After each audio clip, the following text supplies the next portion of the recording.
The NBA Hall of Fame class of 2016 is up there with one of the best Hall of Fame classes, with 3 guys including Yao Ming, Shaquille O'Neal, and Allen Iverson, alongside a few others which we'll get to on the card later on today. But those are the 3 that they focused on for today's Hall of Fame induction ceremony. What's interesting about it, I found, is, for one, 2 centers who had a fun rivalry / weird friendship in the Great Wall, Yao Ming, versus Shaq, the most powerful center of his time, maybe of all time, when you look at the numbers. But what I also found equally as interesting was the USA Today, for the win, went and took a stab at ranking the best Hall of Fame classes, something I enjoy doing because I'm a millennial, and I believe Ben Mank said on this platform a year ago, we are obsessed with ranking things. Did I say that? Yes. That sounds clever. I probably did say that. You probably did say that. So we'll start with 1987. Ben, could you tell me who was in the 1987 draft class? No, not draft class, Hall of Fame class. I was going to say before the card went up. Rick Barry and Walt Frazier, maybe Pistol Pete. I don't know. Does that sound right? Oh, look.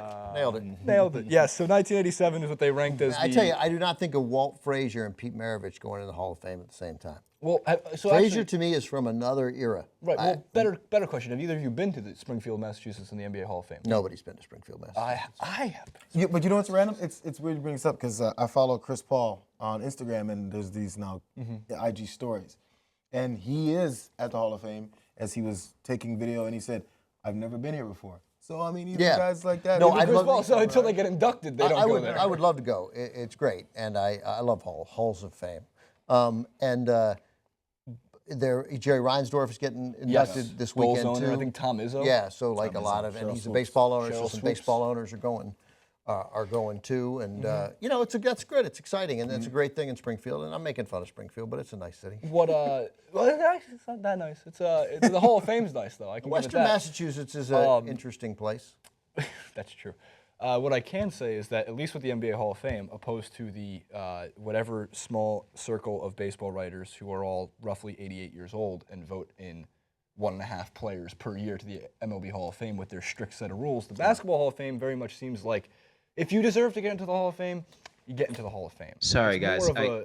It's not specific to the NBA. It is all of basketball. So international players get in.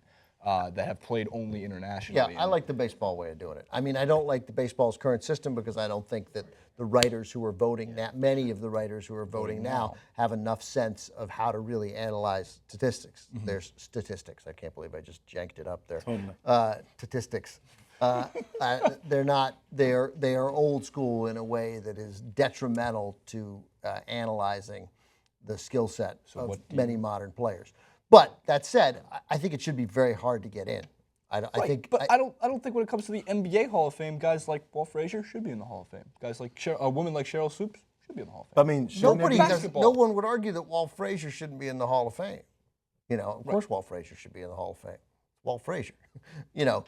But there's some guys in the Hall of Fame that you're like, come on, really? Like Drazen Petrovic, if I'm pronouncing that correctly. We'll get to those in a second. So let's continue through. 2002 was another big year for and it's Hall true of for Fame the Football Hall of Fame, too. Inductions, including Magic Johnson, Larry Brown, speaking of Petrovic, the entirety of the Harlem Globetrotters. I could maybe disagree with that one. I mean, fun, but, you know, how many points did they average in the NBA? Yeah, I mean, it's just... it's one of the things, so you keep mentioning NBA, because that's the thought. It's not the NBA Hall of Fame. The Basketball Hall of Fame, so you'll get... You know, like there was the. Actually, I even wrote. You'll get a Lute Olson, obviously the coach from Arizona for years. You know, so it's the Basketball Hall of Fame. I just wonder if they should divide it. Maybe have NBA and then separate for all of the basketball. But then maybe I don't know if that bastardizes it too much. But look, with sports, I get all jingoistic and foolishly American. Like I get Drazen Petrovic.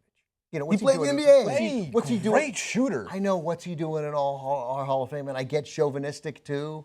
You know, and I'm like, Cheryl who'd he play Swoops, for? Debbie Yao, come on, what are we doing? But I get it. I'm an ass. Like, I'm wrong. I'm just wrong. And like, what is it?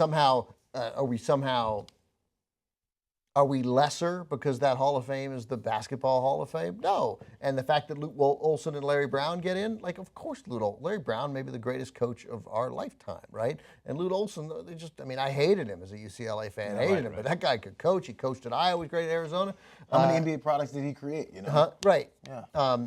you know, and the Kay Yao was I think the NC State Yes, coach, women's right? coach, Great, yes. great 700 coach. wins, 700 over 700 wins, wins. right? I mean, of course she belongs in the Hall of Fame. And Petrovic was a terrific International NBA player, but he was a sensational player in, I Overseas. guess, And what also, was the former part of it is Yugoslavia. their effect on the sport, not necessarily their stats and their numbers, you know. Or he wasn't for the former, he was for whatever. I don't remember whether he was Serbian or Croatian. I think it was Serbia. No, you're right on But Serbia. he was great, and so you know what? The fact is we're made better by their inclusion. That it's not just our stupid Hall of Fame with our stupid NBA, which plays 82 games for no good goddamn reason. You know, very self-aware Ben Mank on this Friday. so You yeah, could say again, that. I'm wrong. We're a richer Hall of Fame because Well, Kay Yao and Cheryl Swoops are in Then it. let's go back to 1980. Ben, I'm sure you remember all these players and these games, watching them live. Oscar Robertson, Jerry West, Jerry Lucas, another Jerry. And I am so surprised that like Jerry West was getting in that, but of course we know he was playing in the NBA in 1974. So Oscar Robertson also seems like to me of another era. Yeah. Like so, Oscar Robertson should have been in the Basketball Hall of Fame in 1960. Right. But I get it. I'm wrong. And we'll run through the last two. 2016 is where they ranked. They ranked these guys pretty high up also. I mean, and that's where I mentioned. We mentioned Izzo, Swoops, Reinsdorf, but most importantly, Shaq, AI, and Yao Ming. And what's interesting too is I looked through Yao Ming's stats really quickly because my initial reaction was Yao Ming, a Hall of Famer. He played for 5 years, but man, was he dominant for those 5 years. I mean, and especially in the playoffs. This was a guy who was averaging 28 and 10. He was having Shaq-esque games. He also had one of my favorite things to watch. In terms of the biggest man on the court at all time, he had like a nice mid-range shot, but he felt like when he put his arms up, it was above the rim. Yet he still had some kind of arc on it, which was interesting. He, and he also, I mean, I assume part of the reason there is that, he also played this incredibly principal role in growing the game In China, in Asia, and that matters a lot. Again, it's because the league wants to grow the game. This is as we see in the Olympics. I mean, yeah, we won and we closed strong. The U.S. did, but we nearly lost 3 games. Yeah, international play is catching up. We actually had the clip months ago, maybe a year ago, when we were trying to talk about who would make the Team USA roster, where you were saying you wouldn't watch Team USA basketball or be as interested in watching because they're blowouts. I didn't watch 10 seconds. But if the competition grows, which it will, I it will rooted for become other more teams. interesting. I You'll root rooted for everybody else. Lithuania and their impressive play of. I was rooting for the, throughout. I was rooting for Manu. I was rooting I for thought those guys. the Brazil versus Argentina game. Yeah, that was one of the great. best Right, that basketball game, games that I I saw did all see. year. Yeah, The nationalistic love for NBA, at least our Hall of Fame, it stops once we start playing international Olympic basketball. Now you hate the American team as long as they're playing, but when it comes to our Hall of Fame, you're all about it. I understand. I don't like that I mean, imagine if like the Olympics had football and we played football against the world. You know who'd win? We would win. It wouldn't be that interesting. And basketball was like that for a long time. It depends. Well, if Francis were here, he would say we'd be pretty bad at football internationally, given the fact that his football and our football are very different. Does he still work here? Because you have the pocket square in. The influence has grown. All right, and lastly, 2008, which I'm sure probably the best Hall of Fame induction class, not just because of Michael Jordan, but also because of David Robinson and John Stockton. And if we can see the card for number 6 before I run out and forget the rest of the names on the list. Patrick Ewing, Hakeem Olajuwon, Dantley, Riley, and Vitale. I mean, that's a great... That guy could score, Adrian Dantley. He could score from anywhere, any position, hip, everything. Great in college, great in the NBA. Cool. We'll take it. You've ever heard of him? I actually had to look up I had to look back. I played for the Bulls, correct? Am I wrong on that? Yes. He may have at the end. I believe like the end of his career was the Bulls, and that's what I kind of was looking at the tape of. Cavaliers and Jazz. Right, okay. Another guy, I mean, that's like I was watching old Mark Price highlights. I think people are sleeping on Enid, players Oklahoma's like Mark Price. Yes. Enid, Oklahoma. Yes. That guy could shoot. I was having a good time. Georgia Hardwood, Tech. NBA TV and Hardwood Classics have been fantastic over the last couple of weeks because of this. 2008 was the Jordan class, right? Yes. 2009. 9 was Jordan. 8 That was 8. That was 8. Yeah. All right. So lastly, let's go to the video from NBA TV and ESPN, which includes Shaq in his very hilarious way explaining what Yao Ming's most embarrassing moment was when Yao Ming was asked. This is number 8. What was your most embarrassing moment on the court? Oh, when Stephen Marbury crossed him up and he fell. I'm asking you out, Shaq.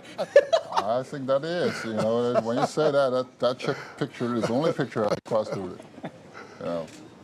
My most embarrassing moment, and we like to play it off, but one time I'm at the free throw line, and I shoot an air ball. But instead of being embarrassed, I was like, damn, ball slipped out my hand. I'm like, give me a towel, dog. But yeah, I shot a few air balls from the free throw line. Mine, I think I was guarding. Mahmoud is what, 6'1"? That ain't it. All right, well, you tell me what you think it was, but I'm a Practice? We talking about practice. that don't have nothing to do with no game, man. And that's what people didn't know, actually. Yeah, but I'm talking about, I thought you were saying in a game. In a game? I am. That is the. I like how you just said that in a game. Man, I was having flashbacks. We talking about a game? Yeah, I still get teased about it this many years later. Nah, hey, that's classic. But that's classic. That's classic, and it make me mad because I was so mad that day. God bless him. He's still defensive about it. He's still totally defensive to this about it. day. I love Allen Iverson so much, man. I do too. 6 feet, Complicated 160 pounds. Yeah. Like just the, I mean, again, if what we want to root for is scrappy underdogs in this country, right? Then he is the definition of scrappy underdog. Yeah. But he didn't get that because he scared people, because he had the tattoos and he had the cornrows and he's a black guy, and he didn't care. And he didn't go out of his way to make you feel good about him. He didn't really care, and that He was the forefront of like the reasoning for who was commissioner before Silver? Why am I David Stern? Stern for the dress code. A lot of it was Allen Iverson. Absolutely.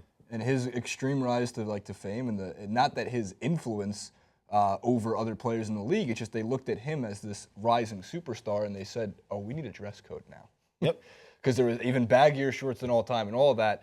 His influence over the game, though, I mean, a lot of people say it, pound for pound, probably never been a better player in terms of what he was able to do. And of course, the 2001 Game 1 of the NBA Finals, that Lakers team did not lose in the playoffs. It was their only blemish.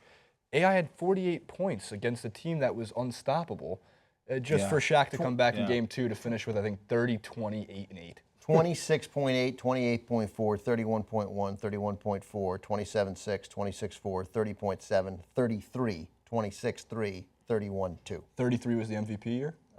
Yeah, probably. This is I'm AI just running stats. through. Those are his points per game. Right. And, like, he wasn't a terrible shooter all of those years. Look, he took a lot of shots to get Look at his team. I mean, the argument that people make, at least from like what I remember watching basketball, is the worst team to ever make the NBA Finals was AI's 76ers or LeBron James's 2007 Cavs. Yeah. Both teams were terrible, but led by transcendent talents, and both were transcendent talents. And through that whole era, really, and eras beyond that, 10 or 11 free throw attempts per game. I mean, AI? So I mean, in knocking that shooting percentage, remember that guy got to the line, and when he got to the line, he hit 80% of his. And guys, you mentioned his size. He got beat up so much. Totally. It was took a lot, fearless yeah. the way he'd go into the lane. So who knows how many times he played kind of hurt. Yeah. Right? I mean, remember that clip we just watched? Look at the size of Yao Ming and Shaq sitting next to him, and he just went in that right Yao after makes these types of Shaq guys. look small. Yeah. Look at Shaq look small. Yao 6'7", I'm looking at his field goal percentage, and it actually is worse than I thought. 40%? Is it 40%? Yeah, I mean, there's a lot of low 40s, 42, But he's also 42, he was taking 40, how many shots per game? 20 field goal attempts a game? 25. Had to. Easily No one else was 25. on the team. But then when he, but then a couple of 40. The thing of it is, hitting 44 or 45 is great. Hitting 41, not so great. Right. But you add the free throws in, and the fact he had the ball all the time, and the fact that he still had some impressive assist numbers, still assist numbers of starting out with Eric 5.5, and then late in the year when he's still getting 30 a game, like the year he got 30 at 30.7, he's still getting 7.9 assists. The next year, 33 points a game, 7.5 assists. I mean, that's a guy. Literally, there's almost no possession where he didn't take the shot or pass it to the guy who makes the shot. Like that's it. Nothing else happens. Larry Brown had a good game plan. Yeah, for Allen Iverson when he coached. Oh, that's right. Larry Brown was the coach of the 76ers. All right, we got to go. Regardless, though, fun conversation. Real quick, what was amazing about that picture was, one, Shaq looks small. Right, that's like right. Shaq is Yao. dwarfed by Yao. That's amazing. I've never imagined Shaq looking small. And then apparently they made 2 jackets for Shaq because Allen Iverson is wearing Shaq's blazer. It goes down to like his knees. Like, get the man a a coat to get him a 40 short, 42 short. One of the funnier moments was Shaq was the only one available to help Yao put on his jacket because he's the only one that could reach up for Yao to put his sleeve in. Just seeing Shaq in the middle, that was amazing. I don't think the orange jacket is going to catch on as much as the green jacket did. Or even as much as was it the mustard one for the NFL? The mustard one? Is it yellow? Yellow mustard type of color? All right, we got to go. So comment below, out of Shaq, AI, and Yao Ming, who is your favorite of the three, I guess? Like, favorite, subscribe to the channel. We'll see you then.